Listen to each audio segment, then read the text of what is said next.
bienvenue à cette deuxième journée du colloque Alliance et communautés en science-fiction et fantasy. Donc, moi, avec mes collègues, je suis avec Charlotte et Pascal ce matin. On est très heureuse de vous accueillir. Et donc, on poursuit avec un deuxième panel qui s'intitule Communauté mixte. Je vais passer la parole à Élise qui va présider le premier panel. Je vous la présente. Donc, Élise Warren, je m'excuse.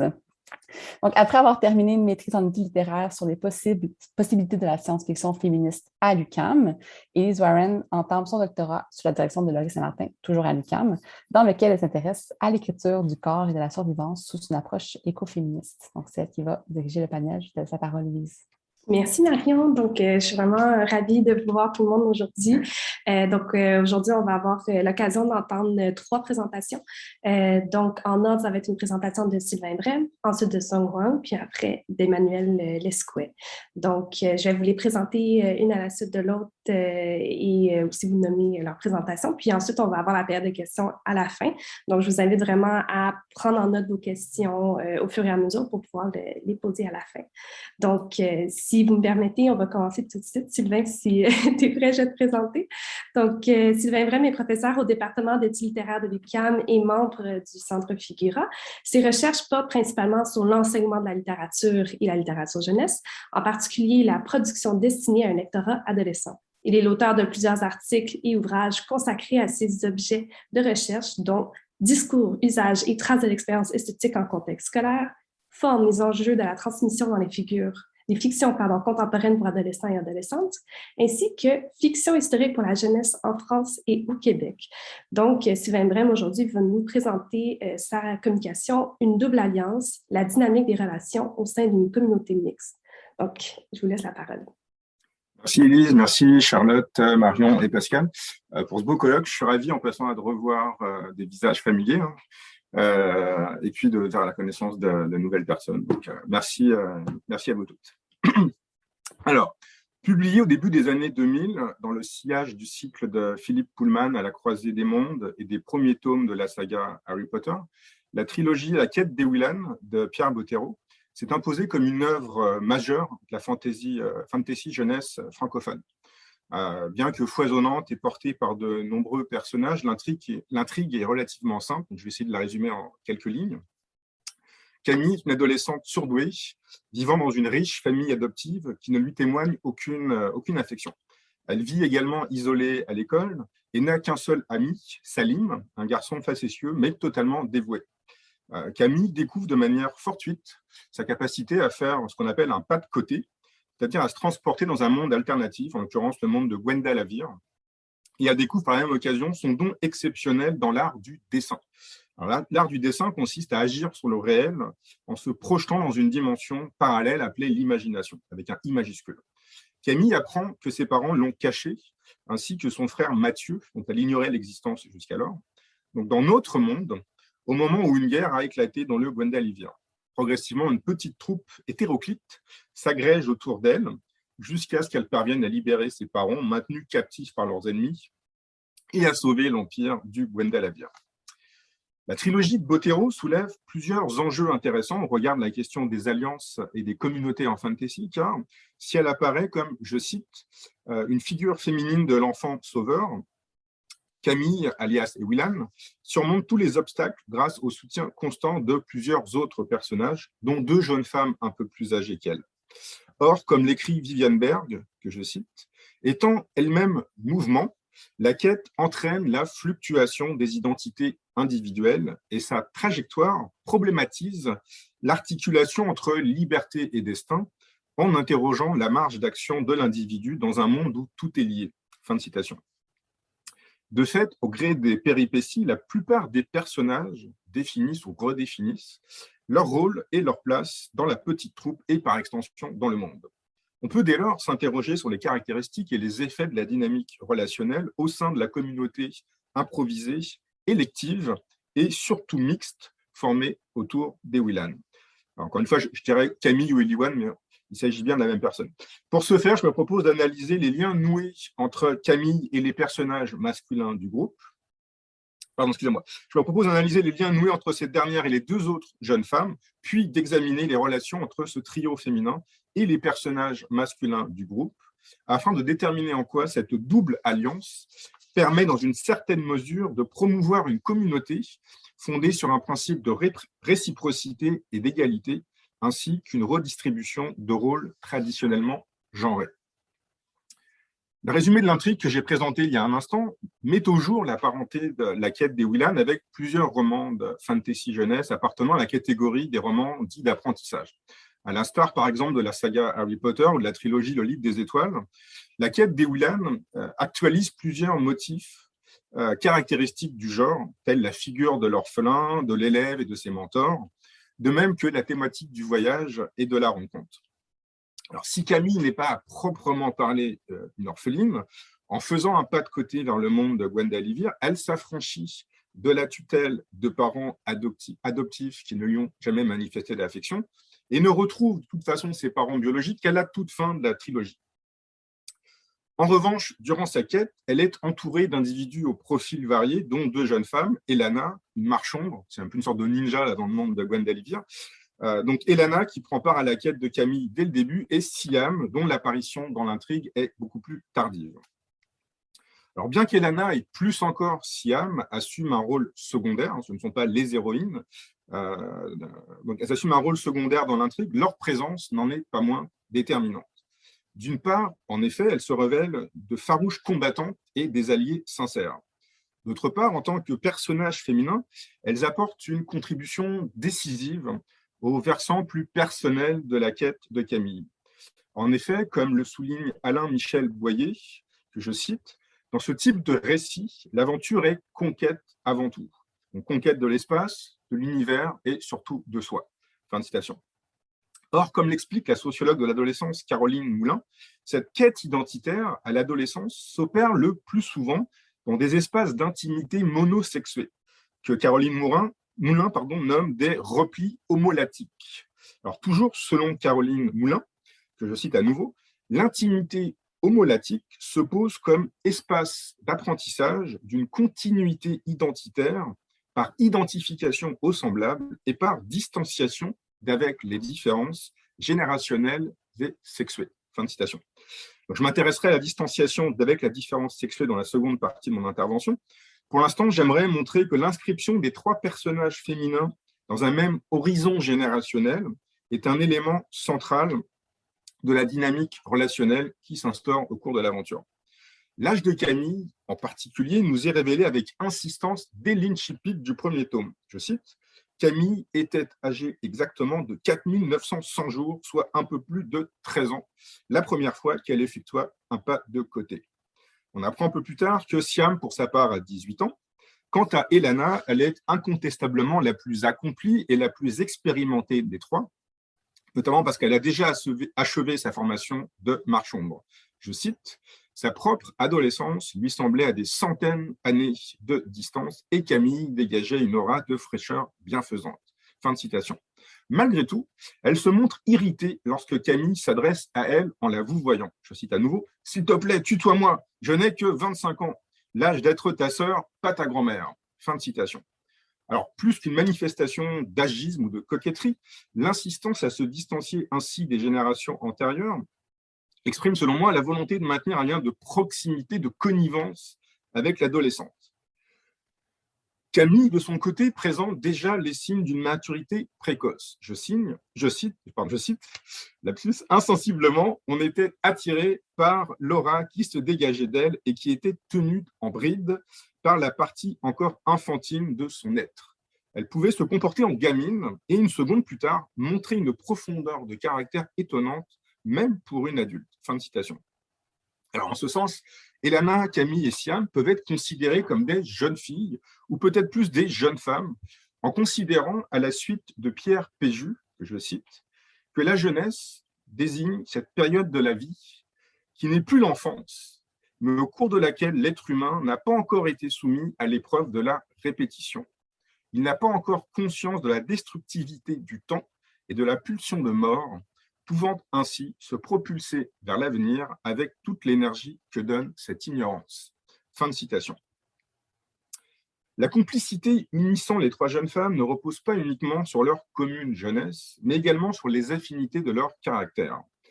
La manière dont elles pensent et agissent rompt avec l'idée encore bien prégnante en littérature jeunesse, et à ce titre dénoncée par Isabelle Smadja, que je cite, donc, conception qui veut que la femme soit un être d'intuition plus que de raison ou un être de sensation plus que de réflexion.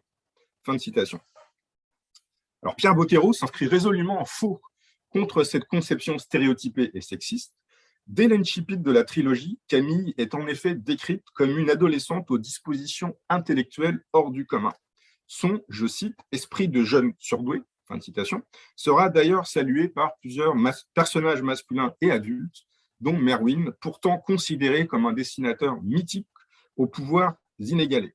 Ce même Merwin se montre impressionné par, je cite, le raisonnement parfait, fin de citation, de Camille. Ces facultés cognitives exceptionnelles s'accompagnent d'une rare intelligence émotionnelle et d'une vaste érudition. À titre d'exemple, Camille s'intéresse aussi bien à Pythagore qu'à Aristote, qu'elle lit dans le texte, car elle a appris en autodidacte le grec ancien et le latin, je cite, sans réelle difficulté et avec beaucoup de plaisir. Fin de citation. Résolument plus tournées vers l'action et même la violence, Elana et Siam sont des combattantes aguerries qui, je cite, rivalisent d'audace meurtrière. Fin de citation. De ce point de vue, elles rompent avec un autre stéréotype associant la féminité à la passivité et à la fragilité. Cependant, même un personnage comme Siam, dont l'apparition est tardive dans la trilogie, est présenté une fois en train de, je cite, lire un épais volume de cuir. Fin de citation. Par ailleurs, nous verrons plus loin qu'elle sait parfaitement argumenter et convaincre lorsqu'elle souhaite imposer ses opinions. De même, Elana se montre aussi habile dans le maniement des armes que dans celui des mots. Ainsi, lors d'une rencontre avec les Faël, sont une petite créature qui traite les humains de manière complaisante. Donc, elle répond à la moquerie des Faël en les défiant ouvertement et en se livrant, je cite, à un massacre verbal sur un ton paisible, presque jovial. Fin de citation. En outre, en tant que marchande, elle revendique et assume souverainement une totale indépendance, ce qui la rapproche de Camille, elle-même réfractaire à la notion de hiérarchie. Alors, peut-on pour autant considérer que ce trio féminin constitue un entre-soi informel? Selon Caroline Moulin, que je cite, l'identification au père est le fondement de l'espace homolatique. Le semblable, poursuit-elle, devient le miroir d'une image de soi-même. Fin de citation. Alors, toutefois, de la ressemblance à l'identité, il y a un pas que je me garderai de franchir. En effet, Camille, Elena et Siam ont des personnalités et des vécus différents, en particulier parce que Camille vient d'un monde distinct. Et selon moi, ce sont précisément leurs singularités respectives qui vont leur permettre de faire du repli homolatique un espace d'échange et d'apprentissage. La question de la formation, voire en un sens de la transformation des personnages, en particulier de Camille, constitue l'un des enjeux principaux de la trilogie. Cette transformation est rendue explicite, notamment par la dualité des noms de l'héroïne. Camille du ciel dans Notre monde et Ewilan Jill Sayan dans le monde de Gwendalavia. Plus largement, comme je l'ai rappelé au début de mon intervention, les romans de Bottero, au même titre que de nombreuses œuvres destinées à un lectorat adolescent, mettent en scène un processus d'apprentissage. De ce point de vue, la quête d'Ewilan est exemplaire. En effet, les propos de Maître Duhomme, c'est l'analyste qui teste les pouvoirs de Camille au début du récit. Donc, ces propos expriment métaphoriquement que le chemin menant de l'enfance à l'âge adulte est habituellement long et semé d'embûches. Je cite, « Tu possèdes le don dans sa plénitude, c'est incontestable. Mais cela n'implique pas que tu saches t'en servir. Tu es très jeune et il faut d'ordinaire de nombreuses années de travail avant de le maîtriser. » Fin de citation. Camille doit en outre affronter des difficultés supplémentaires car elle doit également renouer avec sa véritable identité, son moi profond, auquel elle n'a plus accès depuis que ses parents l'ont confié au couple du ciel. Or, mis à part Salim, elle ne peut compter sur personne pour mener à bien cette périlleuse entreprise. Donc, Siam, et plus encore Elana, assument un rôle essentiel dans cette quête en incarnant des normes d'action et de pensée que Camille va, je cite Caroline Moulin, va pouvoir intérioriser par réflexivité. Dans le 3e tome de la trilogie, par exemple, Camille s'étonne auprès de Siam du goût de celle-ci pour les activités guerrières. « Tu parles comme Elana », lui déclare-t-elle. Avant de mentionner que pour sa part, elle ne perçoit pas l'utilité de posséder et d'utiliser des armes. En guise de réponse, Siam l'amène à faire preuve d'empathie en lui demandant comment elle se sentirait sans la possibilité d'exercer son art du dessin. Cette expérience du décentrement, du retour sur soi après un détour par la perspective de l'autre, conduit aussitôt Camille à regretter ses paroles. Or, loin de créer un malaise, ce bref échange renforce au contraire l'entente entre les deux jeunes filles. Je cite, « Camille se sentit très proche d'elle. D'un accord tacite, elles talonnèrent leur monture, le vent frais de la course fouetta bientôt leur visage. » Fin de citation. Quant à la relation avec Elana, elle s'apparente à un lien de sororité qui illustre de manière encore plus explicite la complicité entre les personnages féminins et la réciprocité de leurs échanges. La marchombre offre notamment à Camille un poignard qu'elle lui présente comme, je cite, un cadeau de grande sœur. Un peu plus tard, l'adolescente vient en aide à son aîné aux prises avec un ogre. Grâce à ses talents de dessinatrice, Camille fait apparaître justement un poignard qui permet à Elana de terrasser in extremis son ennemi. Camille lui déclare alors, je cite, « Cette arme est à toi, c'est le cadeau d'une sœur. » De même, peu de temps après avoir intégré la troupe, Elana tient tête à Edwin, qui incarne pourtant le modèle d'homme et de soldat, je cite, qui a l'habitude d'être obéi. Fin de citation. En remettant ainsi en question une figure d'autorité, de surcroît adulte et masculine, elle montre implicitement à Camille qu'il est toujours possible d'ouvrir une brèche dans l'ordre établi. L'effet sur l'adolescente est immédiat, je cite, « La réponse avait été proférée d'une voix calme, légèrement teintée de moquerie. Camille décida que cette jeune femme lui plaisait. » Fin de citation. Et à la page suivante, Camille agit par mimétisme en envoyant à son tour une pique amicale à Elana. La réaction exprimée alors par la marchombre laisse entendre que la leçon a bien été apprise. Je cite, « Voilà longtemps que je ne m'étais pas fait moucher d'aussi belle façon, approuva-t-elle. » Fin de citation. Cette marque d'assentiment ne scelle pas seulement la naissance d'une estime mutuelle en tant que grande sœur, symbolique, Elana joue également un rôle de mentor. À ce titre, son approbation signale que Camille est désormais, elle aussi, potentiellement capable d'affronter ceux qui se dresseront sur son chemin. Alors justement, dans son essai « Le temps des filles », Isabelle Smadja consacre un chapitre à la figure de l'enfant sauveur que l'on retrouve dans plusieurs œuvres de fantasy. Comparant à cet égard le choix de Rowling et de Pullman dans les séries Harry Potter et La Croisée des Mondes, Smadja déclare que, je cite, « Choisir une fille comme un personnage principal est d'autant plus novateur que cette particularité situe l'ouvrage de Philip Pullman en rupture non pas tant avec la littérature qu'avec toutes les mythologies qui se construisent autour de l'image d'un enfant sauveur envoyé par Dieu pour sauver l'humanité. » Fin de citation. Alors, que dire alors de la trilogie romanesque de Bottero, dont l'héroïne se nomme Camille du ciel? Bottero va même plus loin que Pullman, puisque, comme nous venons de le voir, il entoure Camille de deux autres personnages féminins dont le rôle est essentiel. Toutefois, l'intérêt de la quête des Willan, du moins dans ma perspective, réside aussi dans l'alliance qui se noue avec des personnages masculins. En effet, si les puissants liens d'amitié unissant les trois jeunes femmes s'avère indispensable à la réussite de la quête, le rôle des hommes de la troupe l'est tout autant. Toutefois, leur présence modifie la dynamique relationnelle au sein de ce groupe mixte. Or, bien que Bottero s'attache à déconstruire une certaine conception de la féminité, l'analyse des rapports hommes-femmes au sein de cette communauté élargie met au jour des paradoxes et des ambiguïtés que je vais essayer de mettre au jour devant vous. Alors, ainsi, les descriptions des corps des personnages masculins et féminins semblent, de prime abord, conférer aux hommes la tâche de se distinguer par la force et aux femmes celle de briller par leur beauté.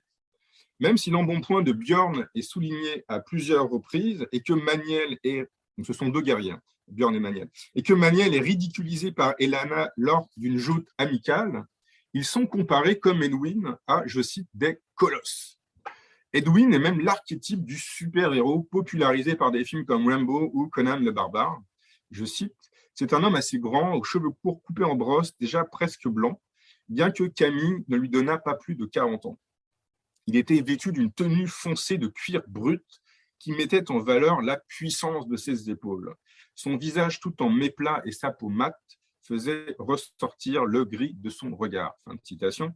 Quant à Maniel, je cite à nouveau, « il mesure 2 mètres et approche les 150 kilos. » Fin de citation.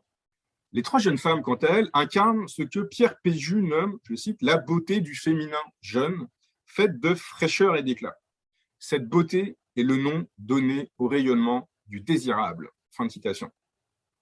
Alors, de fait, Camille, Elana et Siam se voient dotés d'un capital inné de séduction. Le cas de Camille est intéressant car en raison de son âge, elle a 13 ans, je vous le rappelle, 13-14 ans, l'évocation de sa beauté est soulignée par plusieurs références à celle de sa mère, de manière indirecte. Lorsqu'elle rencontre l'empereur, par exemple, ce dernier se contente de la regarder avant de lui dire « Tu es le portrait d'Elicia, quiconque a vu ta mère ne peut l'oublier. » Fin de citation. De son côté, Elana s'amuse de l'émoi qu'elle provoque chez Artis. Artis, c'est un membre de la guilde des rêveurs, donc une espèce de moine médecin. Donc, Elana s'amuse de l'émoi qu'elle provoque chez Artis. Je cite, « Elle lui avait parlé comme d'habitude, en le regardant droit dans les yeux, et Artis, comme d'habitude, s'empourpra. Il s'éloigna précipitamment et Elana sourit. Elle était toujours stupéfaite de l'effet d'un simple regard sur certains hommes. » Fin de citation. Alors, ces 2 exemples révèlent une première ambiguïté. Certes, ils montrent que la valorisation du corps féminin résulte d'une focalisation sur l'une des jeunes femmes par l'entremise d'une focalisation par un personnage masculin, puisque c'est toujours à travers le regard d'un homme qu'est soulignée la beauté des femmes. De surcroît, il n'est jamais fait mention d'une quelconque préoccupation des 3 jeunes femmes à l'égard de leur apparence physique. Cependant, la réaction des personnages masculins illustre tout autant ce qu'observe Christine Détré dans la littérature adolescente d'aujourd'hui, à savoir que même dans des œuvres récentes, plus susceptibles a priori de renouveler les modèles proposés aux jeunes lectorats, je cite Détré, se cachent encore des jeunes filles très gracieuses et très jolies, finalement, entre guillemets, féminines, comme si là était leur véritable, à nouveau guillemets, nature, dont on devine vite qu'elle va finir par dominer. Fin de citation. Par ailleurs, dans le dernier tome de la trilogie, la jalousie dont fait momentanément preuve Elana à l'égard de Siam, avant d'apprendre que cette dernière est la sœur d'Edwin, témoigne, comme l'écrit Pierre Péju, je cite, « du destin du féminin jeune, il est forcément éphémère. » Fin de citation. À l'instinct du regard de la marâtre de Blanche-Neige, qui le premier avait remarqué tragiquement que la petite fille de son époux était devenue une jeune fille beaucoup plus belle et donc plus désirable qu'elle, celui d'Elana faisant spontanément de Siam une rivale, atteste les propos de Sandwa Lee Barty, que je traduis pour vous épargner mon anglais atroce. Dans le régime de l'hétérosexualité institutionnalisée, la femme doit se faire objet et proie pour l'homme. Elle vit son corps vu par un autre avec un A majuscule, anonyme et patriarcal. Fin de citation. Il me reste 3 pages, une par minute. Cette asymétrie dans le traitement des personnages masculins et féminins se manifeste également dans ce que j'appelle un brouillage partiel des genres. Comme je l'ai mentionné, Edwin, Björn et Maniel incarnent, parfois jusqu'à la caricature, la figure du guerrier fort et valeureux, même si Björn en particulier tient parfois autant du bouffon que du chevalier. De même, Maître Duhem, Salim et Mathieu offrent des modèles différents de la masculinité. Cependant, Duhem est un vieillard. Quant à Salim, son cas est particulier puisqu'il se métamorphose accidentellement en loup, l'animal, et se révèle finalement féroce au combat sous les traits de cet animal. Quant à Mathieu, il présente un tempérament d'artiste sensible et pacifique, ce qui ne l'empêche toutefois pas d'être initié au maniement des armes et de finalement livrer bataille comme les autres hommes. En ce sens, tous les personnages masculins jouent peu ou prou le rôle social qui semble attendu d'eux. Elana et Siam, en revanche, remettent en question la nette séparation des genres en arborant des attributs indiciels censés constituer des marqueurs de la masculinité. La description d'Elana à ce propos est particulièrement évocatrice. Je cite, « C'était une jeune femme d'une vingtaine d'années, elle avait la pommade, de longs cheveux noirs brillants tirés en arrière et tressés. Ses vêtements de cuir sombre, semblables à ceux d'Edwin, mettaient en valeur sa silhouette élancée. » La rencontre avec Siam fait également ressortir ce qui, même aux yeux de Camille, semble transgressif. Je cite, « Elle écarquilla les yeux en découvrant la tresse blonde qui battait dans son dos et les traits harmonieux de son visage. Le farouche cavalier était une femme. » Fin de citation. Camille n'est d'ailleurs pas la seule surprise par la capacité de Siam à déjouer les normes et les codes. Lorsqu'il la rencontre, Mathieu lui laisse entendre qu'il vient enfin de trouver, je cite, la beauté, ou plutôt la grâce, ou la perfection, la féminité, tout ça à la fois, sans doute. Fin de citation. Pourtant, un peu plus tard, l'ardeur au combat de cette femme fatale, dans tous les sens du terme, déconcerte profondément le jeune homme. Je cite, Mathieu se demandait si sa grâce n'était pas un piège destiné à attirer les imprudents près du fil de sa lame, si elle n'était pas un fauve plutôt qu'une femme. Comme si elle avait perçu ses pensées, Siam se tourna sur sa selle et plongea ses yeux dans les siens, ce qui, en une fraction de seconde, fit fondre ses craintes et ses doutes. Fin de citation. Cette scène est particulièrement intéressante. D'une part, elle invite à se demander si, comme le suggère Christine Détré, pour échapper au rôle qui leur est habituellement imparti, la seule issue pour les femmes semble finalement d'épouser le modèle masculin et de devenir plus guerrière, plus féroce, plus violente que les hommes. Fin de citation. D'autre part, elle montre une fois de plus les injonctions contenues dans le regard masculin, oscillant entre le désir et l'effroi, et signalant par là même le risque de l'ensauvagement qui guette toute femme s'aventurant au-delà des normes sociales. Paradoxalement, bien que les deux combattantes s'illustrent plus d'une fois lors d'affrontements épiques, il leur faut régulièrement défendre leurs valeurs aux yeux de leurs camarades masculins. Je donnerai juste une ou deux citations. Maniel, par exemple, avoue candidement à Elana qu'il, je cite, il ne savait pas qu'une femme pouvait tuer un ogre à coups de couteau. Pour sa part, le père de Siam, seigneur du royaume des Marches du Nord, n'hésite pas à rabrouer sa fille lorsqu'elle exprime son désir d'accompagner Camille et le reste de la troupe. En ce sens, bien qu'on reconnaisse leurs compétences et leur utilité au sein du groupe, Elana et Siam voient à plusieurs reprises et de manière plus ou moins implicite leur légitimité remise en question. Quant à Camille, elle ne cesse de se faire rappeler par différents personnages tout au long de sa quête que, je cite, « Si elle veut réussir, son frère devra joindre ses efforts aux siens. » Face à cette double contrainte, être vaillante au combat pour prouver son utilité, mais ne pas l'être trop pour demeurer désirable, de quelle marge de manœuvre les jeunes femmes disposent-elles? Alors, j'ai évoqué plus haut un brouillard partiel des normes genrées, incarné notamment dans l'attitude et la parure vestimentaire d'Elana. Ce personnage singulier participe également d'un brouillage des genres littéraires, je parle d'Elana, en apparaissant dans le péritexte du dernier tome de la trilogie, dans une pseudo-entrevue insérée au sein d'un making-of.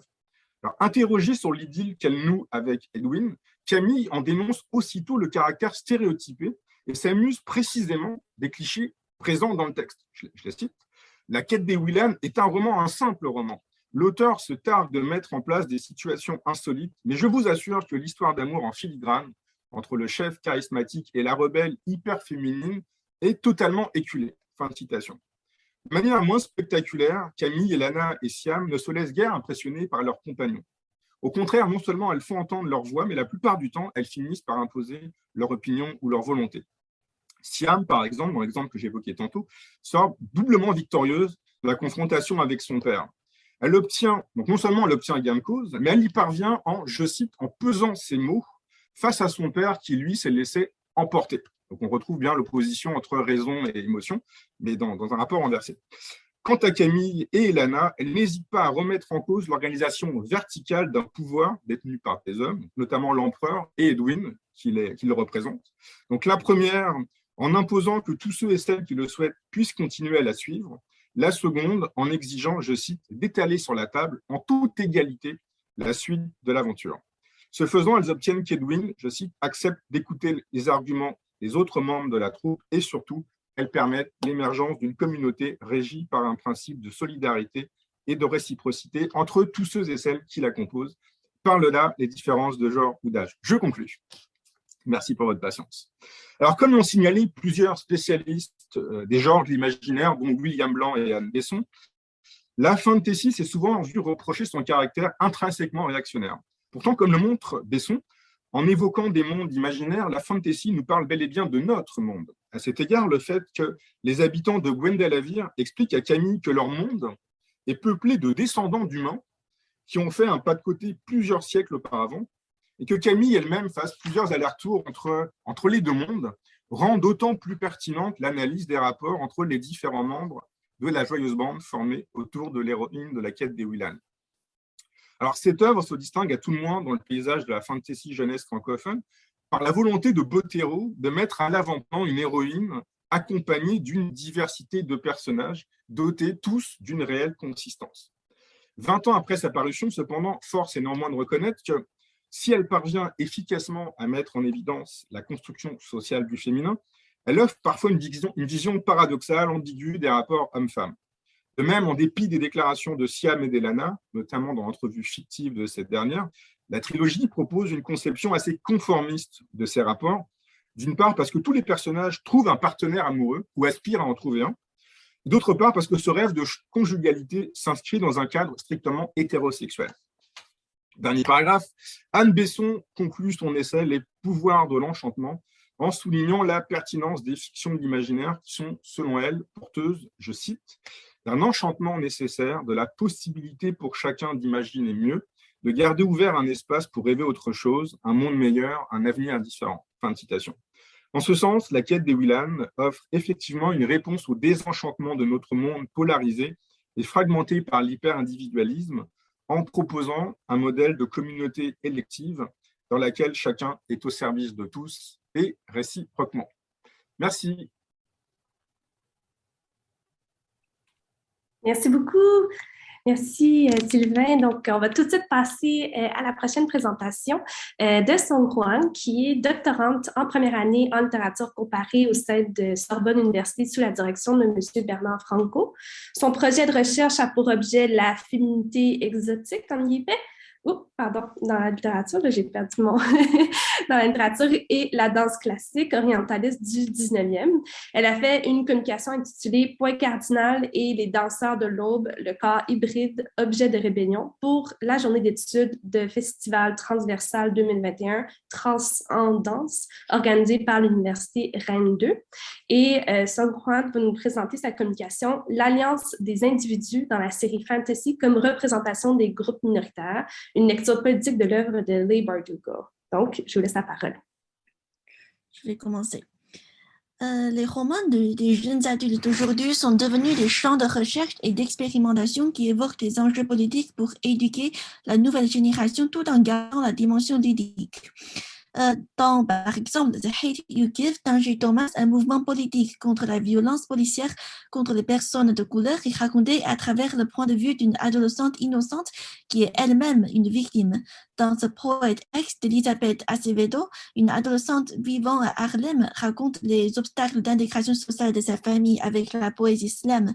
Sans doute, l'auteur que l'on évoque aujourd'hui, Leigh Bardugo, est aussi un des précurseurs de ce courant. Cependant, contrairement aux écrivains des romans d'adolescents plus ou moins engagés auparavant, elle emploie la forme de fantasy qui fait résonance avec le monde contemporain. La duologie Six of Crows de Leigh Bardugo est un récit pour les jeunes adultes publié en 2015. Cette duologie s'inscrit dans l'univers de Grishaverse où la première trilogie Grisha et la duologie King of Scars prennent place aussi. La première tome de cette duologie, Six of Crows, raconte l'histoire d'un cambriolage organisé par Cass Breaker, un prodige du crime, motivé par le prix de riche marchand Jean Van Eyck. Le gang de Casebreaker comprend 5 autres personnages qui possèdent tous une spécialité. L'espionne Inês Kaffa, la Grisha Caporalki Nina Zenik, ancien soldat et prisonnier Mathias Helva, le tireur Jesper Fahy et le fils de Van Eyck Whelan. À la fin du récit, malgré le succès de la mission impossible, le gang se retrouve dans le piège que Jean Van Eyck a construit. Dans la seconde tome, Crooked Kingdom, avec la ruse et le courage, le gang a achevé la vengeance contre Van Eyck, P.K. Rowling et l'injustice à Ketterdam en général. L'action du gang n'a pas seulement changé leur propre itinéraire de vie, mais elle a aussi bouleversé la ville corrompue de Ketterdam. Le récit met en scène des personnages marginalisés par l'hiérarchie sociale et raconte une histoire de rébellion. Au début, les personnages sont motivés par l'intérêt financier de la mission et ils veulent simplement acquérir une condition de vie plus aisée. Néanmoins, avec l'évolution de leur mentalité, quand la corruption de la ville et la malice de la société de Grishaverse sont de plus en plus dévoilées, la révolte devient politique. Les résonances avec l'actualité du monde contemporain deviennent graduellement plus percevables et le roman devient plus sophistiqué qu'une simple fantaisie de jeunes adultes. Au lieu d'illustrer une aventure fantastique comme la plupart des romans du même genre, le récit raconte plutôt la trajectoire d'un groupe d'adolescents que chacun représente une communauté marginalisée. lutte contre la discrimination et l'injustice du système social.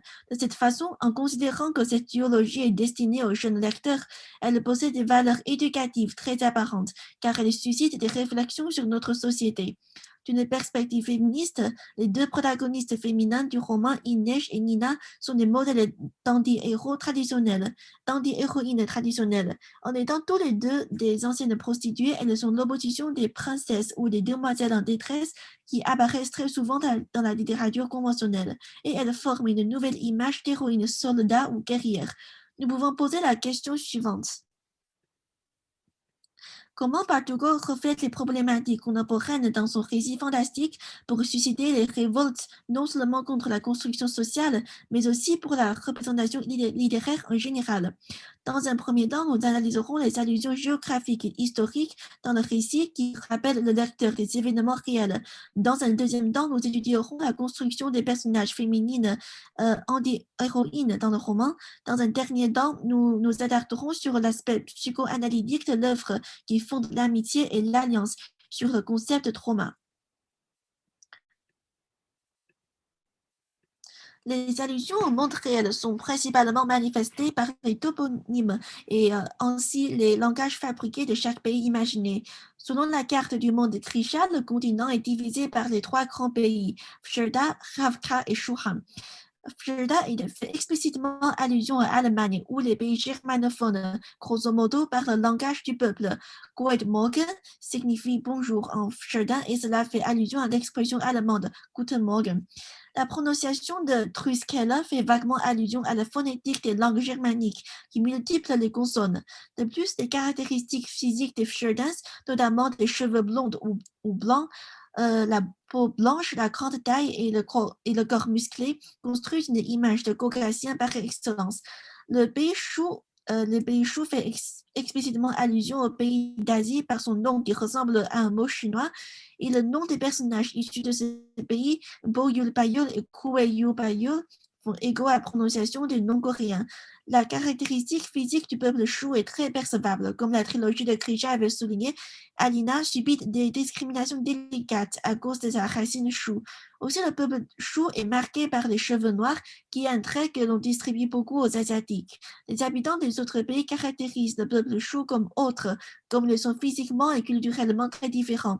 Et les choux qui apparaissent seulement occasionnellement dans le roman subissent des rejets subtils. Même si la référence n'est pas très explicite, Ravka fait vaguement allusion à la Russie. Le langue ravkin, par exemple, Rebedva Volchia, qui veut dire fille du peuple, à la phonétique, ressemble à la phonétique russe qui termine souvent avec la voyelle A. La relation et surtout la tension entre ces trois grands pays est plus intéressant à étudier. Fjerda est le pays qui a le plus de pouvoir et qui ne cesse pas sa tentative d'expansion. Le récit est démarré par la découverte et l'utilisation de Jurda Barem à Fjerda qui peut menacer la vie des Grisha et ainsi la sécurité de tous les habitants dans ce monde. Shu est un pays lointain et mystérieux qui obtient graduellement son pouvoir par des pratiques qui ressemblent à magie. Dans Crooked Kingdom, le camp a trouvé des soldats Shu entièrement qui ancrent l'acier dans leur corps humain et deviennent invincibles. Le pays Shu surprend d'autres pays par son évolution de techniques militaires et il entre en compétition avec Fjerda. En revanche, même si Ravka est le pays qui possède une armée de Grisha, à cause de la guerre civile et plusieurs événements politiques, il décline et perd sa place dans la concurrence. Les deux autres pays sont tous au courant que la situation économique de Ravka est difficile. Ils ont tous l'ambition d'invader Ravka pour obtenir le trésor de ce pays, c'est-à-dire le soldat Grisha. Nous pouvons naïvement interpréter la tension de pouvoir que ce roman expose comme la relation internationale d'aujourd'hui. L'Union européenne, les États-Unis, la Chine et la Russie sont aussi dans un conflit complexe. Et la position de chaque pays dans Grishaverse peut être représentante d'une unité politique dans la réalité. Les deux autres pays qui prennent moins de place dans cette histoire de guerre, Creterdam et Novi Zem, possèdent aussi des caractéristiques remarquables. Creterdam est une petite île sur mer où la corruption politique et économique imprègne dans chaque aspect de la vie. Novi Zem est le pays des agriculteurs qui travaillent et exportent des produits partout dans le monde. Il est improbable que ces deux pays reflètent discrètement un pays réel, mais leur système peut faire allusion aux événements récents que nous avons vécus. L'allusion politique la plus remarquable dans le récit est la tension entre les Triskela et les Grisha. Les Grisha réfèrent aux humains possédant des super-pouvoirs comme Heartrender, Fabricator, Ticemaker, etc. Et les Triskela sont un groupe de soldats éduqués et formés pour oppresser le pouvoir des Grisha. La haine et le dédain des Triskela contre les Grisha est le résultat d'un système éducatif très accompli qui peut reformer la morale d'un individu. Ce sentiment hostile n'est point reposé sur les actions, mais plutôt sur l'identité. Le discours des Triskela ne s'appuie sur aucun fait historique, mais ils sont des récits artificiels qui mettent en relief la nature maligne des Grisha. En outre, ce sentiment de haine est accompagné par la redoute pour le super pouvoir des Grisha, qui augmente leur hostilité par la dimension d'inconnu. De toute façon, les Grisha sont construits comme un autre complet, un monstre cruel qui va ravager tous les êtres humains seulement par son existence. Le point de vue des Triskela est explicité par les monologues intérieurs de Mathias qui se rend compte de l'irrationalité de son éducation après avoir tombé amoureux d'une Grisha. Dans une dispute entre ce couple, Lina révèle la stupidité de cette pensée militante. Then why has a Grisha never been found innocent at the end of your supposedly fair trials? Because our crime is existing. Our crime is what we are. Matthias went quiet, and what he spoke, he was caught between shame for what he was about to say and the need to speak the words he'd been raised on, the words that still rang true for him. Nina, has it ever occurred to you that maybe you weren't meant to exist? Nina's eyes glinted green fire. She took a step toward him, and he could feel the rage radiating off her. Maybe you are the ones who shouldn't exist. However, weak and soft, with your short lives and your sad little prejudices. You worship wood spirits and ice spirits who can't be bothered to show themselves. But you see real power, and you can't wait to stamp it out. La pensée des Triskela et la violence qu'il exerce sur les Grisha fait allusion au nazisme, qui invente un discours pour hiérarchiser les races différentes et donner raison à l'exécution des minorités. Comme le système éducatif des Triskela, la fondation du nazisme se repose aussi sur l'éducation des jeunes, qui implantent des haines et des hostilités dans leur esprit. Pendant le trajet de Six of Cross, Matthias est toujours en conflit avec soi-même. En tant qu'un soldat fidèle, il croit sincèrement aux valeurs que son pays lui a enseignées, mais l'apparition de Nina dans sa vie a prouvé que toutes ces instructions sont fautives. Il est étonné par la bienveillance, l'empathie et la fidélité de Nina qui contredit tous ses préjugés. Outre que les événements historiques du nazisme, la réflexion de Triskela peut aussi faire allusion au racisme d'aujourd'hui qui est basé sur la redoute de l'inconnu et l'hostilité irrationnelle envers l'autre. Le dénouement du récit est plus ou moins ironique, car après avoir tué l'ancienne version Triskela de soi-même, de lui-même, Matthias est tué par une jeune Triskela qui est une copie de sa jeunesse. Cette fin satirique signifie qu'à travers ses expériences, Matthias est complètement transformé à une autre personne qui rejette les préjugés et les idées reçues. Cela expose aussi une perspective optimiste que les pensées racistes fondées sur discours artificiels vont disparaître quand elles sont confrontées par la réalité, et il est probable que nous allons établir un monde d'égalité. Inej et Nina sont deux protagonistes féminins dans le roman et elles sont issues des origines très différentes. Inej est une fille Souli qui est kidnappée de son parent en étant vendue dans une maison de prostitution à Ketterdam. Le trafic d'êtres humains a bouleversé sa vie d'acrobate professionnelle qui avait une famille bienveillante et heureuse et elle était obligée de subir la vie misérable d'une prostituée qui est traitée comme une marchandise. L'entraînement d'acrobatie lui a permis d'acquérir des compétences sportives extraordinaires et elle est enfin achetée et sauvée par Catbreaker en devenant une espionne par excellence. Même si Bardugo a souligné ses techniques exceptionnelles de combat et d'escalade, ce sont tous des résultats d'entraînement et de pratique. Contrairement aux héroïnes traditionnelles dans les récits de fantasy qui sont marqués par leur talent ou leur identité exceptionnelle, comme Alina dans Grisha Trilogy, Inej est un personnage ordinaire qui a subi des injustices du monde. Elle est la représentante des filles issues de classes populaires qui est la victime de multiples violences et qui se transforme à cause de ses malheurs pour devenir une figure de pouvoir. Dans Truth Kingdom, pendant le dernier combat entre Inej et son ombre, Dunyasha, une mercenaire élevée dans la cour et qui se croit être membre d'une famille royale, Inej s'est rendu compte de l'opposition fondamentale entre elle et son opposant. Inej almost felt sorry for her. Dunyasha really believed she was the hair, and maybe she was, but wasn't that what every girl dreamed? That she'd wake and find herself a princess, or blessed with magical powers and a grand destiny. Maybe there were people who lived those lives. Maybe this girl was one of them. But what about the rest of us? What about the nobodies and the nothings, the invisible girls? We learned to hold our heads as if we were crowns. We learned to read music from the ordinary. That was how you survived when you weren't chosen, when there was no royal blood in your veins, when the world owed you nothing. You demanded something of it anyway. Dans ce passage, le critique d'Inêt envers l'ignorance de la société dans Grishaverse peut aussi étendre au genre de la littérature de fantasy en général. Dans ses œuvres, les protagonistes féminins qui sont nobodies et nothings, qui représentent la majorité du monde, ne sont jamais mis en scène, et les gens ordinaires deviennent également invisibles dans la réalité et dans le roman de fantasy. Cependant, malgré cette ignorance, Inêt témoigne que les filles qui ne sont pas nées avec les talents d'héroïne peuvent aussi acquérir des capacités pour vaincre la domination et l'oppression qui sont exercées sur elles.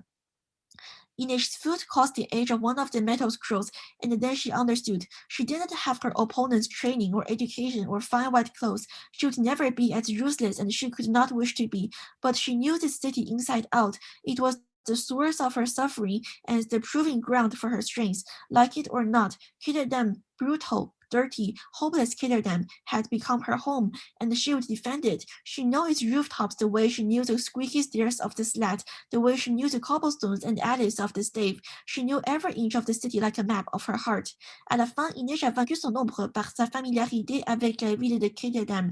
Elle guide Dunyasha sur une brique mal installée sur le toit et se piège à bien emprisonner le mercenaire qui n'est point expert de cette ville de crime. Cette scène de combat à la fin du récit met en relief l'opposition de deux systèmes d'éducation, celui dans la cour et celui sur la rue. Même si la formation dans la cour est conventionnellement plus valorisée, les entraînements dans la rue sont aussi un trésor ou une fortune. Même si elle n'a jamais eu l'occasion d'apprendre proprement le combat, Kitterdam forme et élève Inêt et lui transforme à la guerrière la plus habile du monde. Le dénouement de cet épisode manifeste le pouvoir du peuple qui s'agrandit dans la rue qui sont des probables vainqueurs de l'oppression des classes élevées. D'autre part, les prostituées qui sont très rarement mises en scène dans des récits destinés aux jeunes adultes sont devenues le cœur du roman chez Bardugo. Les deux personnages principaux, Inêt et Nina, ont tous expérience de travailler comme prostituées. Néanmoins, contrairement à l'idée reçue que les prostituées sont des individus de petites mœurs, elles sont désignées comme des victimes de l'émancipation et de violence dans cette idéologie. L'industrie de prostitution témoigne la brutalité de la société qui matérialise le corps des femmes en les transformant en simples marchandises. Ce système construit pour le plaisir des hommes qui dégradent les femmes en jouets va blesser les employés mentalement et physiquement. Dans le retour en arrière d'Inêt, la maison de prostitution The Menagerie est décrite comme une prison ou un endroit de torture. The menagerie had been built to look like a turret cage. Its first two stories left open, but for the widely spaced golden bars. It was also known as the House of Exotics. If you had a taste for sugar or a certain giant, a redhead from the Wandering Isle, a dark-skinned Zemini, the menagerie was your destination. Each girl was known by her animal name: leopard, mare, fox, rave, ermine, fawn, snake. Soothsayers wore the jackal mask when they plead their trade and looked into a person's fate. But what man would want to bet a jackal? So the Suliger and the menagerie always stalked the Suliger, who was known as the lynx. Clients didn't come looking for the girls themselves, just brown sooty skin, the fire of caddish hair, the tooth of golden shrew eyes. The animals remained the same, though the girls came and went. Au lieu de critiquer la morale dégradée des prostituées comme dans la tradition de la littérature, la prostitution est employée comme un exemple pour illustrer l'émancipation des femmes dans la société patriarcale. De plus, la perspective d'exotisme et d'orientalisme est aussi exposée dans cet extrait. The Menagerie a aussi le pseudonyme de House of Exotics, qui signifie que ses employés sont des filles étrangères issues du trafic des êtres humains. Les clients de cette maison sont des hommes qui cherchent à satisfaire leur fantaisie des pays lointains. De plus, les femmes issues des pays orientaux, c'est-à-dire les filles non-afghans, sont associées à la nature de soumission. Les prostituées ne sont pas traitées comme des êtres humains et ne possédant aucun droit. Elles sont des jouets avec certaines caractéristiques physiques que les clients cherchent. Pour matérialiser ces filles, elles ne sont même pas permis d'utiliser un prénom d'humain et elles sont désignées comme des animaux qui sont inférieurs que les êtres humains. La prostitution n'est pas le résultat de choix personnels des femmes, mais le produit d'oppression des femmes et d'orientalisme. Ce qui est plus ironique, c'est que le monstre de cette maison n'est point des clients, mais Tante Alien, qui est une femme profitant de l'inégalité des genres. La mise en scène de prostitution dans un récit de jeunes adultes est devenue un point d'articulation des enjeux sociaux autour du féminisme, et cette pratique littéraire peut simultanément surprendre et éduquer le jeune lecteur. Le point commun de tous les membres du gang est le trauma vécu qui a perturbé toute leur vie.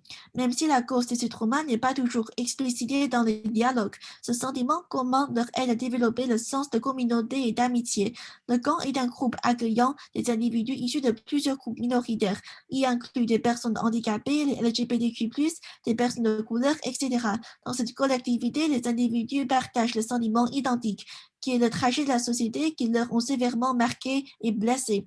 Les épisodes traumatisants reviennent toujours dans l'esprit de ces personnages et ils se comprennent par cette vulnérabilité commune. Dans cette duologie, Bardugo explicite graduellement la raison de ces traumas par des retours en arrière successifs. C'est à la fin de Six of Cross que le lecteur rend compte que Whelan est une personne handicapée de dyslexia. Et le dédain de son père envers sa maladie qui construit son trauma et ce qui lui conduit à chercher refuge dans le gang. Le roman possède aussi une dimension psychanalytique, comme il pénètre souvent dans l'esprit du personnage et expose ses pensées par des longs monologues intérieurs. Le lecteur peut remarquer qu'il y a toujours un décalage entre l'apparence déterminée du personnage et leur vulnérabilité mentale. Ines Klim's Peacock Feathers in the Parlor. À cause du temps, je ne vais pas tous lire, mais vous pouvez le lire de mon diaporama.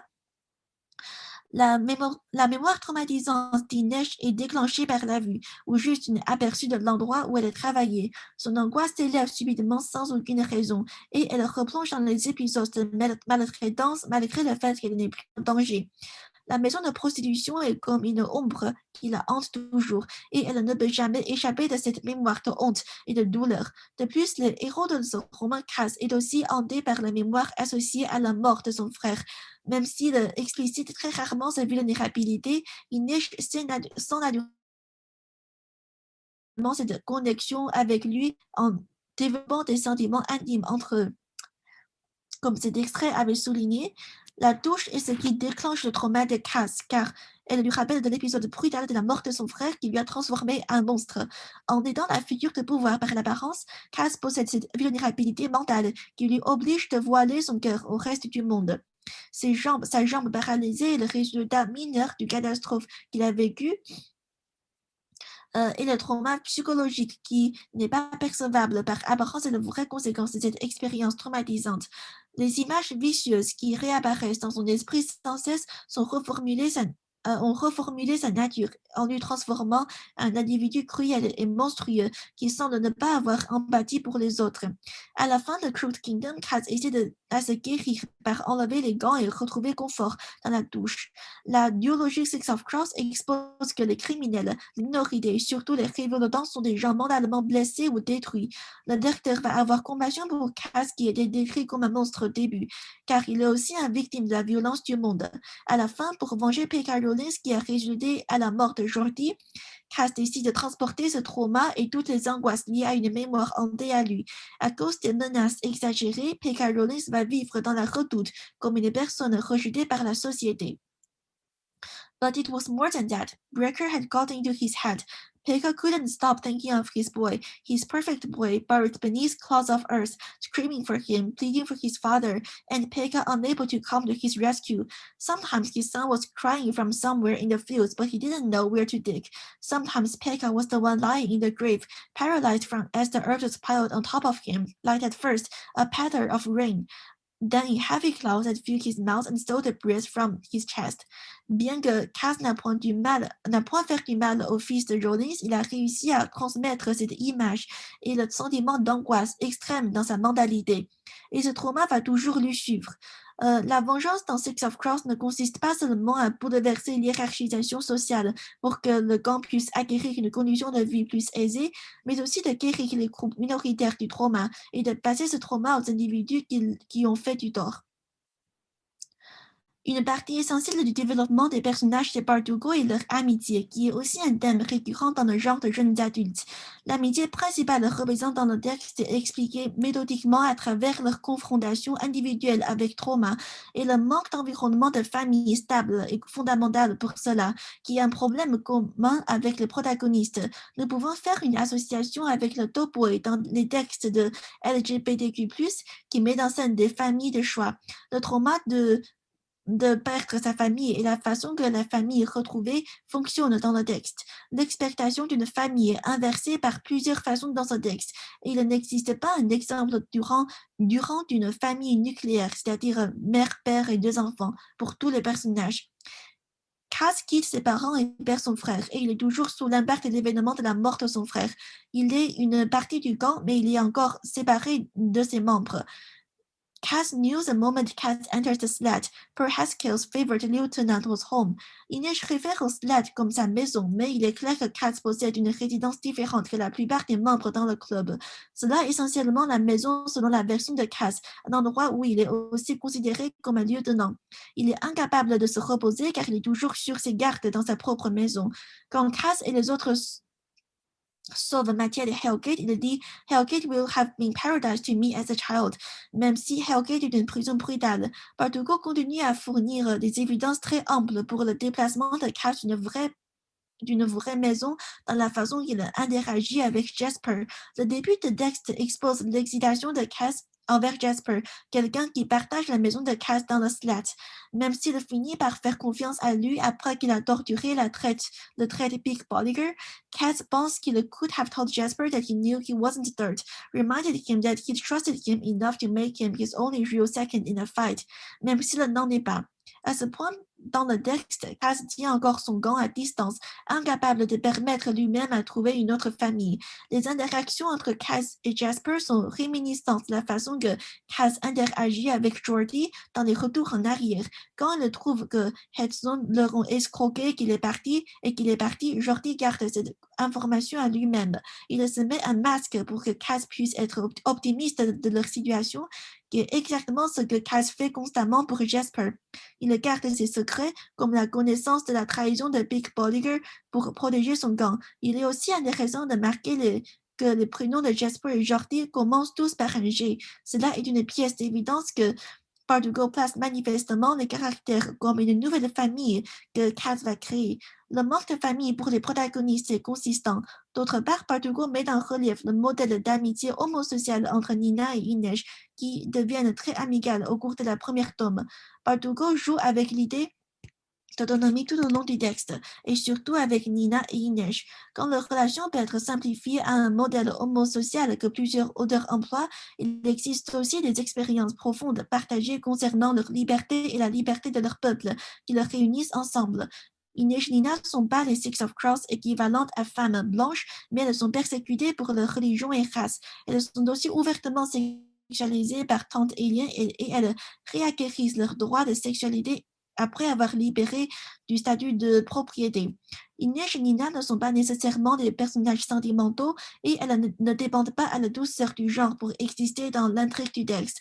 Bardugo permet leur amitié s'élever grâce au respect mutuel et la compréhension résultée de leur propre passé.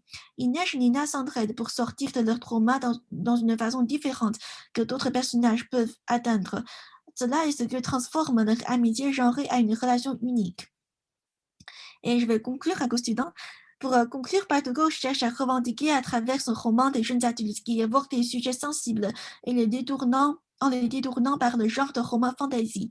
Cette œuvre possède simultanément une dimension de divertissement et un aspect militant. Il est impossible de négliger l'ambition de Bardugo de nous appeler à l'action contre les injustices du monde et d'hierarchisation sociale. Voilà, merci beaucoup. Merci beaucoup, Sang. Vraiment très intéressant. J'ai hâte qu'on puisse déjà discuter des parallèles qu'il y a eu entre les deux premières présentations. On va passer tout de suite à la troisième.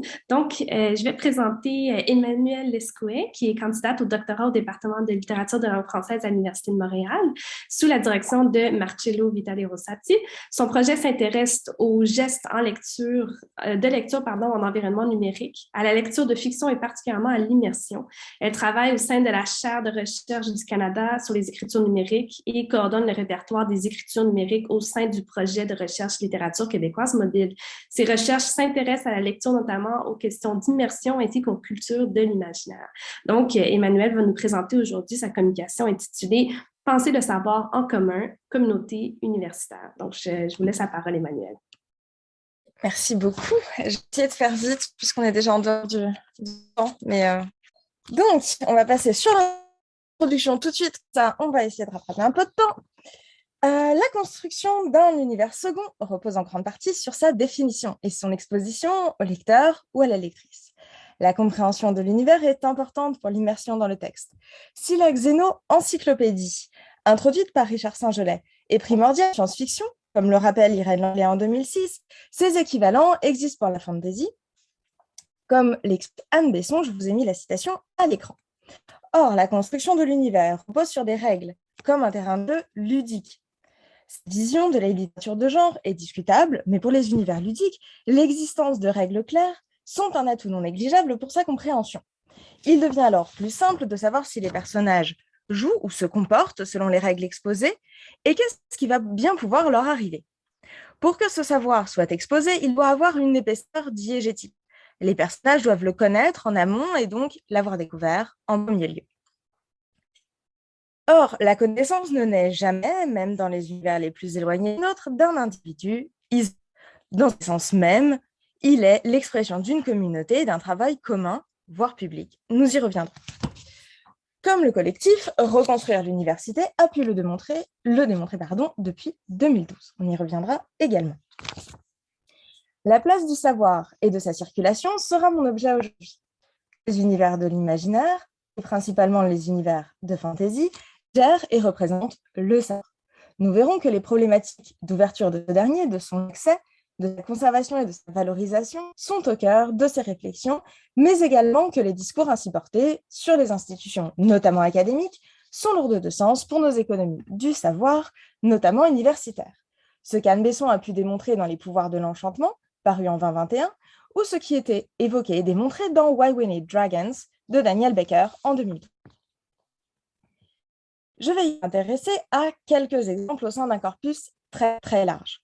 Je retiendrai ainsi quelques exemples. Discworld de Terry Pratchett, paru entre 1983 et 2015, les ouvrages pseudo-scientifiques de la série Dragonologie du professeur Ernest Drake, nom de plume de Dougal Steere, paru à partir de 2003, La Scholomance de Naomi Novy, qui est une série en cours, parue depuis 2020, et j'aborderai rapidement quelques exemples issus de la série de Lady Trent, paru en 2013 et 2015. Finalement, j'utiliserai The Betrayals de Bridget Collins, paru en 2021 comme contrepoint. Je vous ai mis les couvertures. Comme vous pouvez les apercevoir, ils sont tous belles. Je ferai évidemment vue de la programmation du colloque, référence aux chroniques du Pays des Mers d'Elisabeth von Harbour, notamment suite aux réflexions menées lors du colloque Histoire et littérature de l'imaginaire au printemps dernier. Nous aurions bien sûr pu nous attarder sur des exemples de littérature plus jeunesse, comme Die Stadt der träumenden Bücher de Walter Morse ou la série Tale of Magic, Tale of Sorcery and Tale of Witchcraft de Chris Colfer, où la recherche et la nécessité de comprendre les enjeux et conséquences de la magie est une question de survie, de vie ou de mort au sens propre pour les protagonistes. Nous pourrions nous arrêter sur les épisodes de recherche présents dans de nombreux ouvrages, mais pour le bien de la concision de cette démonstration, nous nous limiterons un peu. Il est toutefois remarquable que les exemples soient si nombreux, mais aussi si divers. Les communautés de savants étant un trope très présent en littérature de l'imaginaire et notamment en fantasy. Nous ne ferons bien sûr ici qu'effleurer la richesse de ce corpus. La School Fantasy, quant à elle, et son exploration des écoles et de la transmission du savoir, a explosé dans les textes contemporains et représente une part non négligeable de la production pour la jeunesse et pour young adult. Cependant, avant d'enseigner, les connaissances doivent être produites, circuler et être validées par la communauté. Elles doivent pouvoir être considérées comme vraies. Bien sûr, je vais aujourd'hui m'intéresser aux communautés ainsi créées. Dans un premier temps, la production du savoir, comment la création de nouvelles connaissances est représentée, dans ce genre souvent qualifié de conservateur. Puis sur la sauvegarde de savoir menant à la conservation et finalement à sa circulation et à son enseignement. Le savoir, pour pouvoir passer d'un individu à l'autre ou simplement être retenu, doit être inscrit quelque part. Il doit avoir une matérialité, quelle qu'elle soit. La question du texte et donc de la figure du livre, au sens de Bertrand Gervaine, nous accompagneront tout au long de notre réflexion. Dans un souci de concision, toutes les citations seront affichées à l'écran plutôt que d'être lues extensivement. Je vous fais confiance pour vous y réfléchir. Si le savoir se rassemble dans un lieu particulier, les travailleurs et travailleuses du savoir tendent à s'y rassembler également. Le lieu, le décor de la bibliothèque vient jouer, voici le décor de la bibliothèque, vient jouer dans la définition de ces communautés, mais n'y sont pas le seul élément. Ces communautés reposent sur des valeurs et des liens plus larges à la société et son inclusion en elle, en marge d'elle. La diversité des usages du savoir prend tout leur poids à ce point de la conversation. La communauté universitaire créée peut tendre vers un académisme ludique où la société universitaire fonctionne sur elle-même comme une bulle ou s'ouvrir sur l'extérieur, sur la société au sens large, que ce soit volontaire ou non. Comme a pu le démontrer Roland Lehoucq, les lois des univers secondes demandent à être exposées pour que l'univers puisse être cohérent pour le lecteur ou la lectrice. De notre corpus, nous pourrions évoquer le travail de Lise Bei dans la chronique du Pays des Mers, ce que nous discutions au colloque évoqué précédemment. Lorsque la magie est impliquée, elle devient un élément structurant de l'expérience, comme la science peut l'être un récit de science. Or, tout cela peut s'expérimenter en dehors des salles d'études. La magie parcourt ces univers librement et demande aux animaux fantastiques de vivre à l'air libre. Aller sur le terrain est alors le meilleur moyen de ramener des données exploitables pour comprendre le monde. On s'approche des protocoles des sciences expérimentales ou biologiques. Ceux et celles qui sont sur le terrain et celles et ceux qui travaillent sur les données, le tout fonctionnant en réseau. La communication étant alors fondamentale pour produire un savoir de valeur et pour le valider. La figure de psychologue est certes deux chercheurs les plus populaires de la culture pop, d'Indiana Jones à Lara Croft. Ce sont des incarnations discutables mais populaires. La fantasy en présente des équivalents. Ernest Drake ou Lady Trent dans leurs séries respectives, en sont des incarnations. Il et elle parcourent le monde pour comprendre les diverses espèces de monstres et de dragons qui les habitent. Une fois sur le terrain, les protocoles de recherche présentés sont proches de ceux des humanistes. Prise de notes de terrain sur divers sujets, dans l'espoir de documenter l'intégralité des données disponibles. Ces notes sont ensuite processées et partagées, notamment par la voie postale, dans des sociétés savantes, notamment la Société ancienne et secrète de dragonologie, dont vous avez le logo à l'écran. Ainsi, les romans de la série Ernest Drake se concentrent sur ces échanges, permettant de ponctuer ses missions sur le terrain et de déterminer ses prochains objectifs. Ce sont ensemble, et souvent en opposition, que les chercheurs et chercheuses parviennent à faire avancer la connaissance dans ces romans. Le savoir peut également passer par l'expérimentation physique des disciplines, qu'elles soient magiques ou hybrides. Donc, le corps savant est exposé en première ligne pour sentir au premier chef les effets des conséquences de ces disciplines. Ainsi, les mages du Discworld sont souvent pris dans leur sort, souvent de façon assez malencontreuse. Alors que les étudiants et étudiantes de la scholomance sont aux prises avec leurs devoirs, risquant à tout instant de les voir exploser sous leurs doigts ou de se faire dire s'ils tardent à les terminer ou font des erreurs. Ce savoir incarné pose le chercheur ou la chercheuse dans une position risquée, mais excitante. Ce sont des héros faisant face au danger pour dégager de nouveaux savoirs, ou en retrouver d'anciens, dans un cadre de quête proche des objectifs des épopées d'heroic fantasy, comme décrit par Anne Besson notamment. Cette recherche de savoir le place dans un but désirable, un objectif ayant suffisamment de valeur pour mettre la vie des protagonistes en jeu. C'est donc précieux trésor à aller dénicher. Cette approche est très améliorative pour les professions intellectuelles présentées. Ce sont des savants presque exhaustifs, et s'ils sont marginaux ou marginales, ce sont des personnes précieuses reconnues dans leur cercle. Ainsi, Ernest Drake reçoit les honneurs pour ses publications, jusqu'à des remerciements personnels de la reine d'Angleterre, de son univers. Les mages de Lancing University, quant à eux, seront remerciés par les pouvoirs gouvernants en Pok-Pok lorsqu'ils parviennent à conjurer un mauvais sort, communiquer avec Dieu ou simplement ne pas faire exploser la ville lors d'une expérience malencontreuse. L'héroïne de A Deadly Education, quant à elle, est la sauveuse de toute une génération de sorciers et de sorcières parce qu'elle parvient à interpréter correctement les textes anciens et à monter une équipe multidisciplinaire compétente. Donner une matérialité à l'expérience de recherche est primordial pour sa conservation. Si cela mène à une forte polytextualité des œuvres, notamment décrit par Hélène Langlais, incluant des notes de terrain, des articles, des documents iconographiques, entre autres, cette dernière vient écrire en mimétique de la polytextualité des sources et des travaux convoqués dans l'écriture scientifique réelle. Comme souvent, et comme nous pouvons l'affirmer à la suite de Janet Murray, la mimétique formelle participe de l'immersion lectoriale. Reconnaître les codes du texte présenté lui donne une épaisseur, une crédibilité plus forte, l'inscrivant comme vrai, comme crédible dans l'univers fictif. Cette matérialité diverge selon les univers. Si les notes d'Ernest Drake ou de Lady Trent sont des notes sur de précieux papiers et carnets à couverture de cuir, le savoir bibliothécaire de la Passe-Miroir, par exemple, de Cristal Dabos, notamment le tome 3, la bibliothèque de Bab, ont des microfilms et des livres plus usuels pour nous. Ces supports s'inscrivent dans la culture particulière de ces environnements, correspondant aux technologies disponibles. Plus les environnements seront avancés, plus les technologies du savoir le seront. La mimétique des technologies de notre monde sont facilement réplicables, mais impliquent une compréhension de ces architectures, et notamment des architectures de mémoire, comme par Jean-Marie Dallet et Bertrand Jarret dans leur ouvrage éponyme. Si le savoir existe dans une forme d'inscription, de traces de la pensée, et nous rejoignons ici la question des traces et de leurs études, notamment menées par Louise Merzot, il va tendre à être rassemblé dans des espaces, physiques ou numériques, simplifiant son accès. Si la forme la plus répandue peut s'affilier à des bibliothèques, comme nous les connaissons, ce sont des lieux qui gravitent naturellement vers les twists narratifs. Le savoir contenu devient la pierre angulaire de la quête des personnages, leur permettant de résoudre les situations. Elles peuvent s'entreconnecter comme Lancing University, mais aussi servir de guide et d'informateur comme dans A Deadly Education.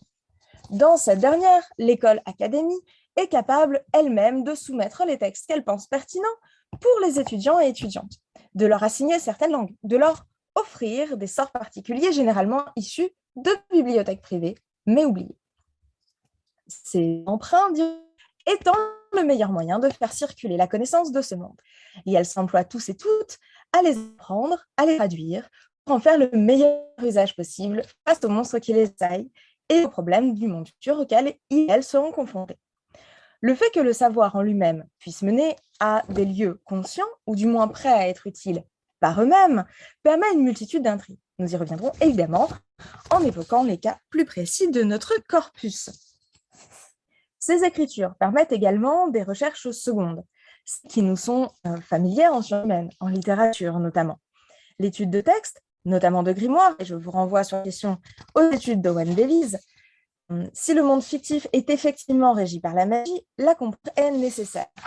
La comprendre par les hérités du passé est souvent le meilleur moyen d'y parvenir. Les notes de recherche et les explorations de terrain deviennent alors le meilleur moyen de comprendre en détail ce qui a pu être observé, de recouper les sources et de parvenir à de nouvelles connaissances.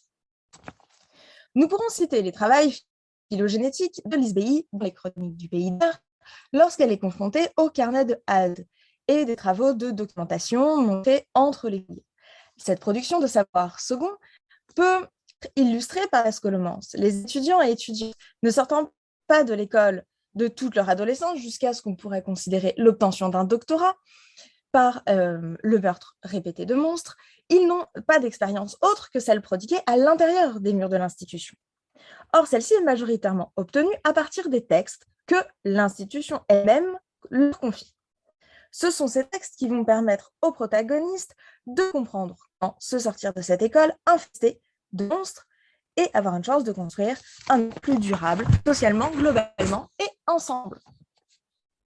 Ce sont également les textes et les traces des performances précédentes conservées précieusement qui permettent aux académiciens et académiciennes de The Betrayals de créer leur composition, rêvant d'incarner la puissance esthétique parfaite par la fusion de toutes les sciences, des mathématiques à la philosophie, en passant à la musique et la composition littéraire.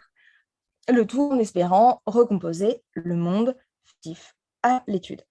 Ce sont les partitions qui ont permis de faire se rencontrer toutes les disciplines qui, ensemble, leur permettent de créer ce grand jeu si particulier. Pendant Parfait, des recherches de Damien Huyghe, exposées dans son ouvrage Contretemps de la recherche et de ses enjeux en art, en architecture et en design. Pour que ces découvertes soient possibles, il est impératif que la matière première soit accessible. Il faut que les textes ou inscriptions puissent être consultés et comprises pour que leur synthèse puisse avoir du sens. L'accès lui-même est un enjeu. Pensons au tome 4 des chroniques du Discworld. Les sorcières, ou plus généralement les femmes, n'ayant pas accès à l'Unseen University, mais nombre d'histoires prennent leur source dans l'incompréhension ou dans la maîtrise par un petit groupe du savoir. Ce qui nous ramène aux enjeux et sexistes de l'institution, mais encore plus aux questions sociales et hiérarchiques qu'elle pose. Dans The Betrayals, que j'évoquais à l'instant, plus encore que le sexisme, présent également, l'accès est rendu complexe par la rareté des documents. Ce sont des notes manuscrites des grands maîtres de la discipline, accessibles uniquement en personne et sur autorisation. L'absence de copie et la centralisation deviennent des enjeux prégnants de ces recherches. L'ouverture des lieux de connaissance est toujours présentée comme une nécessité. Nous l'avons vu. C'est de là que sort la solution aux embûches du récit, mais surtout, c'est là que se trouvent toutes les réponses à l'univers et à l'existence. Cette approche de ce que nous appellerions aujourd'hui l'open science est passionnante. Le conservatisme du genre, décrit assez brillamment par Anne Besson dans ses 50 questions sur la fantasy, n'empêche pas l'univers d'être de admirateurs du savoir, et notamment du savoir humaniste. Cet aspect encyclopédique est romantisé de la figure de l'érudit et de la figure du scribe, de l'interprète, pour reprendre les figures lectoriales de Bertrand Gervais, sont fondamentales. Quant à lui, le museur, celui qui lit et apprend pour le plaisir, pour se perdre dans le texte, et les explorer pour assouvir un plaisir de flânerie, n'est présent que marginalement. Ce plaisir est incarné donc que par bulles d'enthousiasme frénétique, poussant à perdre pied et à plonger dans les connaissances jusqu'à oublier le monde réel. Seule la communauté, alors, sauve les savants de la folie. Prenons l'exemple du Discord de Terry Pratchett et de The Betrayals. L'Unseen University est un élément de la ville d'Ankh-Morpork. Les mages constituent une communauté, comme l'Académie l'est pour le monde du grand jeu. Ce sont des lieux de prestige dont l'entrée est réglementée et demandent le passage d'examens stricts et parfois un peu absurdes. Les communautés de recherche constituées sont très similaires à ce que nous pouvons connaître. Les postes sont rares et font entrer les enseignants et enseignantes dans une compétition des mécaniques de complot et d'arrangement qui peuvent mener à la domination de certaines disciplines et à certaines responsabilités. Les moyens et principaux des chaires de ces universités ont une véritable importance dans les décisions publiques, au-delà de leurs espaces académiques, mais leur excentricité, leur rapport à la magie, les place souvent dans une position marginale. Leur jeu avec le savoir et leur capacité à faire des erreurs viennent enrichir cette position d'adulte-enfant vivant pour le plaisir dans une position utile pour la société au sens large. Les doctorants ou leur équivalent magique de chercheurs juniors sont dans des positions proches des nôtres. L'apprentissage est encore en cours, mais la volonté d'appartenir au groupe et de participer, voire de faire évoluer la communauté, est forte. Je reviendrai ici encore au collectif Reconstruire l'université, lorsque les rapports de pouvoir s'enchaînent et se placent en embuscade du parcours des protagonistes. Ces universités sont des lieux de savoir au sens propre, gravitant entre salles de classe et bibliothèques. Les campus étant des lieux de vie où les idées sont brassées et expérimentées dans les normes autorisées par les hiérarchies. Mais dans The Betrayals, lorsque le gouvernement flanche et décide d'ouvrir les murs de l'université du grand jeu, de faire sortir les professeurs pour les réintégrer dans le corps social, la catastrophe guette. L'ouverture et la tolérance a pu se développer au sein de l'institution, bien que rigide. vient ébranler les alliances électorales et dépasser le prisme de l'opinion publique. Les horreurs qui peuvent être retenues entre les murs sortent au grand jour. En faisant sortir les chercheurs, ils font également sortir leurs archives, leurs notes et leur savoir historique, même le plus déplaisant. Même si le savoir est la profession de quelques-uns et de quelques-unes, ils sont alors celles et ceux en position d'éclairer les situations et de guider les protagonistes, comme nous l'avons vu. Cependant, le fait que certains et certaines seulement soient en mesure d'accéder au savoir pose question. Les exemples de détournement de ce savoir sont nombreux. Nous pouvons ici l'importance de la compréhension de la vie de garde dans le pays des mers, l'ensemble des valeurs et des religions du monde étant construit autour d'elle et de l'enseignement. Les découvertes sont donc surveillées de très près, causant toutes sortes de troubles. Dans d'autres séries, comme La Passe Miroir, le fait que le savoir ne soit maîtrisé que par une infime partie de la population, très fortement hiérarchisée elle encore, empêche l'histoire réelle d'être connue dans la société au sens large, menant à une profonde incompréhension du passé et à la reproduction d'erreurs déjà survenues. Le tout menant à des discriminations aberrantes. Ces découvertes peuvent venir donc bouleverser les univers présentés. Si, dans les chroniques, l'exemple est évident, la religion peut faire s'effondrer le système politique. C'est en tout cas le cas dans les volumes d'Ernest Drake. La connaissance de l'existence de monstres et de dragons au sein de l'Angleterre peut renverser la royauté et menace la reine. Comme promis en introduction, je me suis tenue éloignée des corpus de School Fantasy et plus largement de la question de l'enseignement. Je souhaite ainsi m'intéresser à la production du savoir, en amont de la salle de classe, en quelque sorte. Cependant, une fois tout ce savoir existant, nous avons pu apercevoir au cours de cet exposé qu'il repose sur une ouverture et sur son dévoilement, laissant ainsi la place à des décisions plus objectives ou à des déplacements des enjeux de pouvoir. La nécessité de compréhension du monde dans lequel les protagonistes évoluent est un point fondamental dans l'approche de ces enseignements intradiégétiques. La mise en lumière de cette importance nous pousse à évoquer les questionnements et dynamiques de la science ouverte et de l'open data, notamment à destination des étudiants et des écoles, mais aussi de pousser la question de l'accès plus large, plus social à ces connaissances produites par l'introduction de points d'accès, de bibliothèques, de répertoires, d'académies, d'universités, etc. à ce savoir, comme le rappelle le collectif Reconstruire l'université. Je vous remercie de m'avoir écouté et j'espère ne pas avoir trop débordé de mon temps. Merci. Merci vraiment à tout le monde d'avoir été là pour ce deuxième panel sur, mon Dieu, tous ces sujets-là. Ça a mis beaucoup de réflexions sur la table. Donc, je vous mets le lien Zoom de la table ronde dans le chat si vous ne l'avez pas déjà. On vous invite grandement à nous suivre dans l'autre Zoom pour une table ronde avec des auteurs, des autrices. Et sinon, on se voit demain, 9h, heure de Montréal, pour une autre table ronde et ensuite 11h, heure de Montréal, pour un panel. Donc, merci beaucoup et au plaisir de vous revoir dans une autre Zoom. Merci. Merci. Merci à tous.